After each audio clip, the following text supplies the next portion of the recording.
मैं डॉक्टर कोमल, SM college Hindi विभाग। आज हम लोग घनानंद के सवैया के बारे में पढ़ेंगे। रावरे रूप की रीति अनूप, नयो नयो लागत ज्यों ज्यों निहारिये, त्यों इन आँखिन बानी अनोखी, अघानी कहूँ नहीं आनी तिहारिये। ये कहीं जीव हुतो सुत वारयो, सुजान सकोच और सोच सहारिये, की रहे न दहे घन आनंद, बावरी रीझ के हाथ निहारिये। ब्रज भाषा में लिखी गई यह कविता रीतिकालीन कवि घनानंद की रचना है।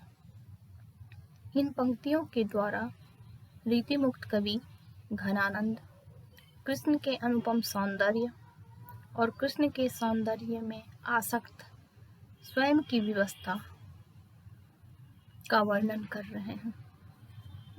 कवि कहते हैं, रावरे रूप की रीति अनूप, नयो नयो लागत ज्यों ज्यों निहारिये। हे कृष्ण, तुम्हारे सौंदर्य की प्रकृति, तुम्हारा रूप अद्भुत है, अनूप है। इसकी विशेषता है कि जब जब मैं इसे देखता हूँ वह हमेशा मुझे नया ही प्रतीत होता है। निहार्य शब्द इस का आशय होता है किसी भी वस्तु को लगातार अपलक एकटक देखते रहना। तो घनानंद की स्थिति यह है कि वह कृष्ण के रूप को लगातार निहारते भी रहते हैं, तो भी उन्हें कृष्ण का रूप हमेशा नया ही प्रतीत होता है। उसमें ऐसा कभी नहीं लगता है कि इसे मैं पहले भी देख चुका हूँ। लगातार अनवरत देखते रहने के बाद भी घनानंद को कृष्ण का सौंदर्य सदा सर्वदा नूतन ही प्रतीत होता है। कवि कहते हैं, यह आपके सौंदर्य की विशेषता है, इसकी किसी से उपमा नहीं दी जा सकती। इसे कितनी बार भी मैं क्यों ना देखूं, लगातार देखते रहूं, फिर भी यह कभी पुराना नहीं प्रतीत होता। ऐसा नहीं लगता है कि इसे मैं पहले भी देख चुका हूँ, हमेशा यह नया ही लगता है। त्यों इन आँखिन बानी अनोखी, अघानी कहूँ नहीं आनी तिहारिये। यह तो तुम्हारे रूप की विशेषता है कि यह नित नवीन लगता है। साथ ही साथ मेरी आँखों की आदत भी कुछ ऐसी है। बानी मतलब आदत। त्यों इन आँखिन बानी अनोखी, वैसे ही मेरी आँखों की कुछ ऐसी आदत पड़ गई है। अघानी कहूँ नहीं आनी तिहारिये। यह तुम्हें देखते रहती है, फिर भी अघाती नहीं है। अघाना शब्द किसी चीज को बहुत ज्यादा आत्मसात कर लेने के बाद जो आत्मतृप्ति होती है, उसी को अघाना कहते हैं। लेकिन घनानंद के आँखों की कुछ ऐसी आदत पड़ चुकी है कि वह बार बार निरंतर कृष्ण के रूप को देखते रहते हैं। इसके बावजूद भी उनकी आंखें कभी अघाती नहीं, थकती नहीं कि इस रूप को तो मैंने देख लिया है, फिर क्यों देखूं। ऐसी कोई बात नहीं होती। वह कृष्ण के रूप का, सौंदर्य का निरंतर पान करते रहते हैं। घनानंद की आंखें अनवरत कृष्ण के सौंदर्य को देखती रहती हैं, और कृष्ण के सौंदर्य को देखने की घनानंद की आंखों की कुछ ऐसी आदत सी पड़ गई है, उनकी आंखों को ऐसी आदत हो चुकी है कि वो आंखें कभी नहीं थकती, कभी नहीं अघाती। कितनी भी बार देख लिया जाए, घनानंद का मन नहीं भरता, और कृष्ण को लगातार देखने रहने की लालसा भी कभी खत्म नहीं होती है।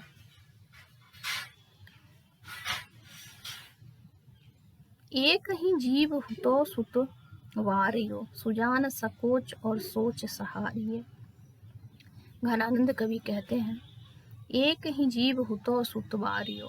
मेरा तो एक ही जीव है, एक ही जीवन है, मेरी एक ही आत्मा है, और उसे मैंने कब का तुम पर, हे मेरे कृष्ण, न्यौछावर कर दिया है।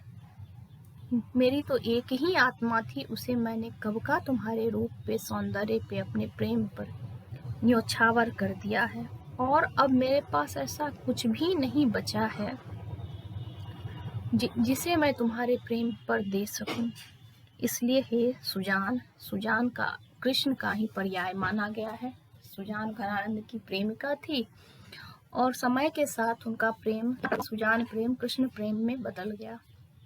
तो घनानंद कवि कहते हैं, हे सुजान, हे कृष्ण, मेरे पास अब कुछ भी ऐसा नहीं बचा है जो मैं तुम्हें दे पाऊं। एक ही मेरी आत्मा थी जिसे मैंने कब का तुम पर वार दिया है।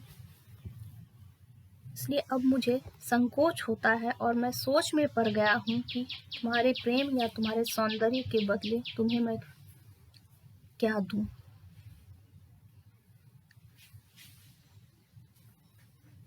मैंने अपने अनमोल आत्मा को पहले ही तुम पर न्यौछावर कर दिया है, और अब हे कृष्ण, मुझे आपको देने के लिए कुछ भी नहीं बचा है। इसलिए मुझे संकोच होता है कि मैं अब इससे आगे आपको क्या कहूँ। रोकी रहे न दहे घन आनंद, रोकी रहे न दहे घन आनंद, बावरी रीझ के हाथ निहारिए। हे मेरे घन आनंद, आनंद के बादल, अब मैं स्वयं को रोक नहीं पाता हूँ। रोक ही रहे ना, अब मैं स्वयं को रोक नहीं पाता हूँ। दह मतलब जलना, आपके प्रेम में मैं जल रहा हूँ। ये घन आनंद, ये कृष्ण का यह संबोधन है, और साथ ही साथ यह घन आनंद का नाम भी है। तो अपनी रचना में अपना नाम देने की पुरानी परिपाटी रही है।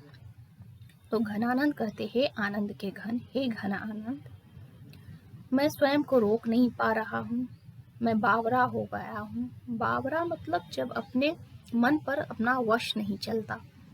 रीझ के हाथ निहारियो, हे कृष्ण, मैं तुम पर बुरी तरह रीझ गया हूँ। तुम्हारे प्रेम में मैं आसक्त हो चुका हूँ, तुम्हारे प्रेम के हाथों में हार चुका हूँ। इसलिए हे कृष्ण, आप अपने प्रेम का बादल मुझ पर बरसाइए, और आपके प्रेम के बादल से ही मेरी ज्वाला शांत होगी। यह पंक्ति ब्रजभाषा में लिखी गई है, और जहाँ तुकांतता है निहारिए, तिहारिए, सहारिए, हारिए, इन पंक्तियों में अंत्यानुप्रास है।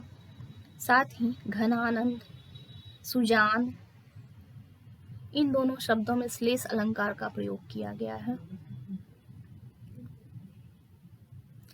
शब्द चयन, अघानी, बावरी, रीझ इत्यादि ब्रजभाषा के परिचित शब्द हैं, जो कि भाव की अभिव्यक्ति में सहायक होते हैं। धन्यवाद।